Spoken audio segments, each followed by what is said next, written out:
Aku dapat cerita nih dari teman kita yang hampir diserang sama sosok penunggu tempat dia bekerja. Waduh, serem banget.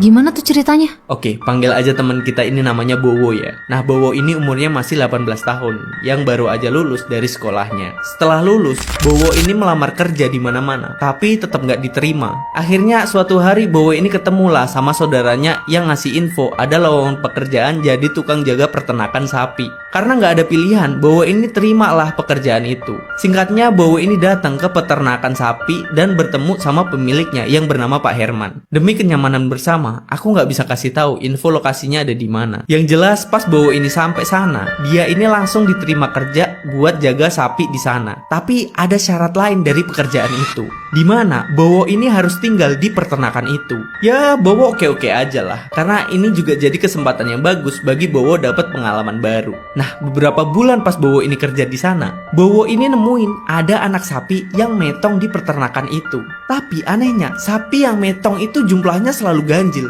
Kadang 1, kadang 3, sampai pernah 5 ekor yang mati.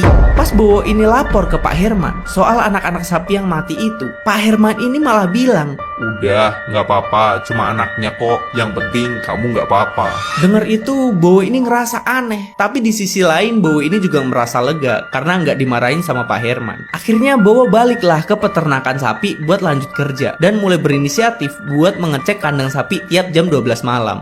Suatu malam, tepatnya 7 hari setelah kejadian itu, Bowo yang lagi mau tidur ini dengar ada suara berisik sapi dari peternakan. Di situ Bowo langsung bangun dari tempat tidurnya dan mengambil sekop garpu yang biasa dia pakai untuk membersihkan kotoran sapi. Pas dia sampai ke kandang sapi, dari kejauhan samar-samar Bowo ini ngelihat ada bayangan hitam berbulu dan badannya itu 2 kali lipat lebih besar daripada badannya si Bowo. Dan sosok ini lagi makanin sapi yang ada di sana. Bowo di situ langsung nge-freeze pas lihat sosok itu. Dan tiba-tiba sosok itu melihat ke arah Bowo dan mulai mendekatinya. Karena nggak bisa gerak, akhirnya Bowo ini merem dan baca-baca doa dalam hatinya. Tiba-tiba dia dengar suara dari belakangnya manggil-manggil nama dia. Bowo, Bowo, Bowo. Dan ternyata itu adalah suara dari Pak Herman.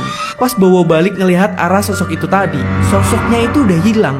Di situ Bowo langsung nyeritain lah apa yang baru saja terjadi ke Pak Herman. Pak Herman pun langsung ngejelasin kalau itu adalah sosok Begu Ganjang yang menjaga peternakan. Dan itu adalah milik Pak Herman. Memang dia ini sering makan sapi hasil peternakan Pak Herman, karena itu adalah salah satu syarat memelihara Begu Ganjang ini. Dan tiap bulan harus ngasih makan 1 sapi di tempat biasa dia makan. Tapi diketahui belakangan ini Pak Herman itu sibuk dan lupa menaruh sapi di sana. Makanya Begu Ganjang ini datang langsung ke peternakan buat ngambil sapi. Di situ Bowo lega dan cukup trauma dengan kejadian itu. Dan akhirnya memutuskan keluar dari pekerjaan itu dengan syarat Bowo nggak boleh ngasih tahu soal peternakan Pak Herman yang dijaga sama Begu Ganjang.